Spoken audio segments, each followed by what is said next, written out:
listening to the Unleash Greatness podcast with your host, Jonathan Mitchell. The best in personal, emotional, spiritual, and business development. Well, hello once again. It is I, Jonathan Mitchell. This is Unleash Greatness. For all things that I do with coaching or podcasts or blogs or any thoughts or whatever I may have to say, you can find it on unleashg.com. That's unleash the letter g.com for all things amazing and unleash greatness like. This episode is sponsored by naturalmedicinemamas.com for any help or advice and products on natural or alternative medicine. Go there to check them out. They have some amazing stuff. Today is story time.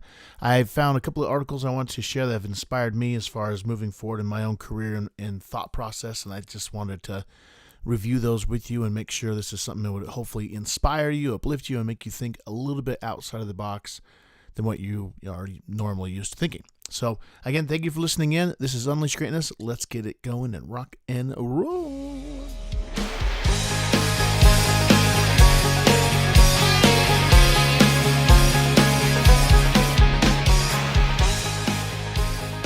All right, you guys. So today is story time. And again, if you don't know the schedule, Monday is interview day. I have a guest on from some random background, and I have some really cool stuff to say. Tuesday is MBA Music. It's going to talk about the MBA program. Wednesday is book review day. And then today is story time, and tomorrow is spiel day, where I just got to talk about random things. So today is story time. I'm going to read you a little bit from an article that I found after talking with a good friend of mine. I used to be a part of a mastermind group where, in fact, we're going to be starting up here again soon. But the whole purpose was getting together to talk about, there's four of us, and we talked about our careers, about money, about success, and different, topics. And a lot of the things, some of the things I talk about in my own personal coaching with people is from, items that we spoke about as a mastermind, trying to figure out different things and talking about books and theories and applications and how do you apply different things in your life. And so one of the conversations we had was talking about money and how to make our first $1 million. And so I started Googling different things about, how to make money, what people say, what kind of businesses are the best way to do it, and all these different strategies and thoughts and all that kind of stuff. And I came across in Inc.com this article that says 8 surprising ways to make your first $1 million. And I wanted to read you this because a couple things in here really started to shift my way of thinking. And please know this was years ago, but I always go back to this article to kind of remember and to kind of bring me back to home base to make sure I'm thinking in the right way. Because I think it's really easy to get off of what you think you're supposed to be doing. And sometimes we get too hyper-focused on the wrong things for the goals that we think we want to have. So I hope this will inspire you and make you think a little bit differently about, money and business than you have in the past. So again, this is called 8 Surprising Ways to Make Your First $1 Million, written by Jeff Hayden. And anyways, really, really cool stuff. So I'm going to go through and just make sure, I'm going to read you a couple parts of this because I just think it's very, very impactful. So one thing there's 8 different things, obviously. I'm going to read you the first couple of paragraphs to kind of summarize what he's talking about because I love how he introduces this. So he says, say you want to become a millionaire or a multimillionaire or a billionaire or a gazillionaire or whatever. The goal is clear, but the path can be anything but clear. Not to Dharmesh Shah, the co-founder of HubSpot, and recently went public. Dharmesh sees a clear and, if slow and difficult, path to becoming a millionaire or reaching whatever level of financial success you aspire to. Here's what Dharmesh says. Money is, of course, not everything, not by a long shot. Where your definition of success is concerned, money may rank down far in the list. Everyone's definition of success is different. So his definition is success is making the people that believed in you look brilliant, which I thought was awesome. Money, this is again his opinion, money doesn't matter all that much, but I'll confess to you at one time it did. Probably because I didn't have very much. So let's just say money's on your list, and let's just say like many millions of people that you'd like to be a millionaire. What kinds of things should you do to increase your chances to join that club? Here are some steps that I suggest now being on the other side. So first one is stop obsessing about money. It sounds counterintuitive. Maintaining a laser-like focus on how much you make distracts you from doing things that truly contribute to building and growing wealth. So shift your perspective. Money is not the primary goal, but a byproduct of doing the right things. I love that because sometimes we focus so much on money, what you're supposed to be making, and that becomes the focus. It reminds me of in dating, and I remember when people told me this, when I was dating. And I've said it to other people too. It's just like when you're looking for it and you're straining and you're trying to focus on it so much, that's when the right person does not come along. And as soon as you start relaxing, you kind of take it easy and you just stop worrying about finding the right person. All of a sudden, bam, the right person shows up. So it's kind of the same way. Like you stop obsessing about money, and finances will start making sense and just start coming together, which I have definitely seen the last couple of years as a result of. Part of why I've loved this article is because it helps shift my own mind in the same thing. The next one is start tracking how many people you help, even in a small way. The most successful people I know, financially and other ways, are shockingly helpful. They're incredibly good at understanding other people and at helping them achieve their goals. They know their success is ultimately based on the success of the people around them. So they work hard to make other people successful. Their customers, their employees, their suppliers, anybody that they touch, you want to make sure that they are successful.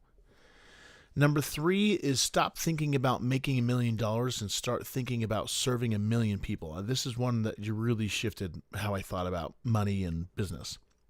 So when you only have, this is what he was saying, when you only have a few customers and your goal is to make a lot of money, you're incented to find ways to wring every last dollar out of those customers. But when you find a way to serve 1 million people, many other benefits follow. The effect of the word of mouth is greatly magnified. The feedback you receive is exponentially greater, and so are your opportunities to improve your products and services. You get to hire more employees and benefit from the experience, their skills, and overall awesomeness and attractiveness. And in time, your business becomes something you never dreamed of because your customers and employees have taken you to places you couldn't imagine, because your focus is on the right thing, which is serving 1 million people instead of making $1 million. You serve the people because obviously money comes from people as a byproduct of giving them a product or a service that helps them, and so money will follow. Next would be number 4 is see making money as a way to make more things. He says, generally speaking, there's 2 types of people. One makes things because they want to make money. The more they make, the more money they make. And what they make doesn't really matter that much to them.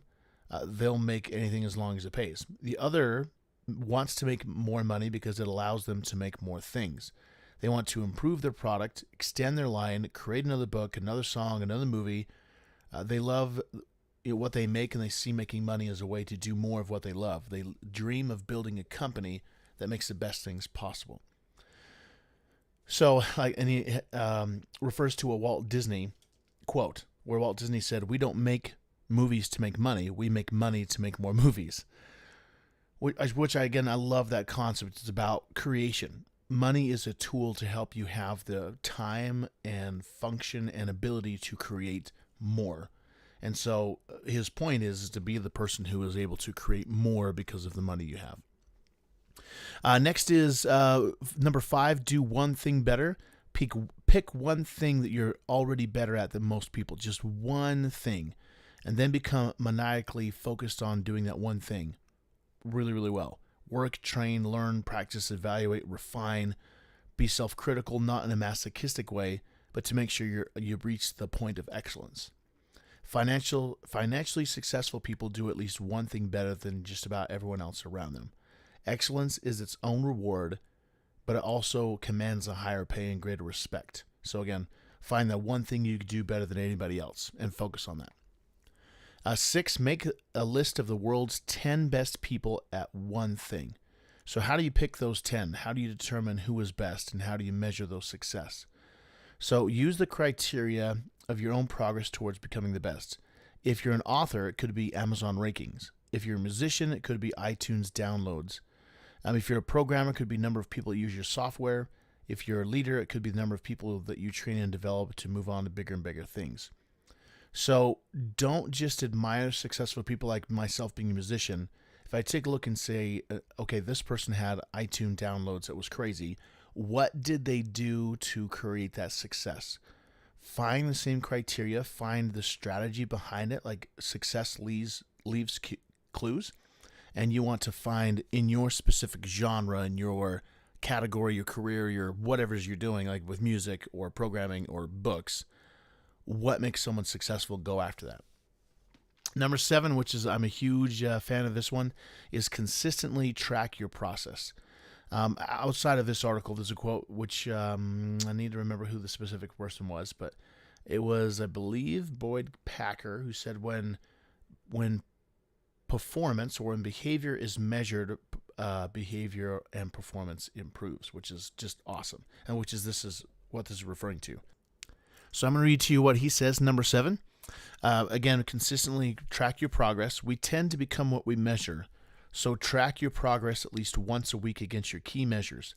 Maybe you measure how many people you've helped. Maybe you measure how many customers you've served. Maybe you evaluate the key steps in your journey of being the best at one thing. Maybe it's a combination or more, but track what you have going on. And number 8 is build routines that ensure progress. Never forget that achieving a goal is based on creating routines. And say, as an example, you want to write a 200-page book. That's your goal. Your system to achieve that goal could be to write 4 pages a day, and that's your routine. That's what you stick with. Wishing and hoping won't get you a finished book, but sticking faithfully to your routine ensures you to reach your goal. Or say you want to land 100 new customers through inbound marketing. Your routine is to create new content, new videos, new podcasts, new white papers, whatever, and you stick to that routine to meet your deadlines. And if your content is great, you will again start to land some of these customers, which kind of goes into, if you remember, one of the book reviews I did on the 4 decisions of execution. This is exactly what it talks about: is building lead measures, creating goals that you have control over, that will result in having people come to you or having the results you're looking for. So again, this is saying, without noticing, you'll become a millionaire. If you want to do that type of thing, if that's your goal. So again, the 8 things is stop obsessing about money, start tracking how many people you help, even in a small way. Stop thinking about making $1 million and start thinking about serving 1 million people. See making money as a way to make more things or to create more. Do one thing better. Make a list of the world's 10 best people at one thing. So again, find out where you're looking to become good at, like a musician, and find out who's the 10 top people with iTunes downloads. And then 7 is consistently track your progress. 8 is build routines that ensure progress. I will include a link to this article below so you can read this as well. Super cool stuff. I love thinking outside of the box because, again, for me, before I read this article, I remember thinking, how do I make $1 million? How do I make $1 million? How do I make $1 million? And so that was my focus. And ever since reading this, which I don't remember the first time I read this, but I remember it was just a while ago, a few years back when it first came out. And the number 3 thing, when it talked about serving 1 million people instead of making $1 million, just totally shifted how I thought about what kind of products I'm thinking about creating, what kind of thing I'm wanting to do, which is one of the reasons why I wanted to do the podcast, is because I honestly want to help serve 1 million people. If I had 1 million people listen to my podcast, whether or not they bought me or purchased something that I'm doing or not, it is awesome to think of having influence over people in a positive way. To inspire and to enlighten 1 million people is awesome. And that's my goal. Hopefully someday that happens. Until it happens, I'll keep going and we'll keep having some amazing stuff. If you have stories to share, or if you have an article you like, or if you have something that you are passionate about, as far as like a story of recovery or just what you do in life, please reach out to me. Go to the website, unleashg.com. Let me know. There's a contact section. Go there, fill out the information there for me. And I'd love to talk to you, or at least share the story and find out, what it is you're passionate about, and share that with other people, because I think it's awesome. I just want to say thank you again so much. Go to unleashg.com for more. This is Jonathan Mitchell, Unleash Greatness. Have a wonderful Thursday.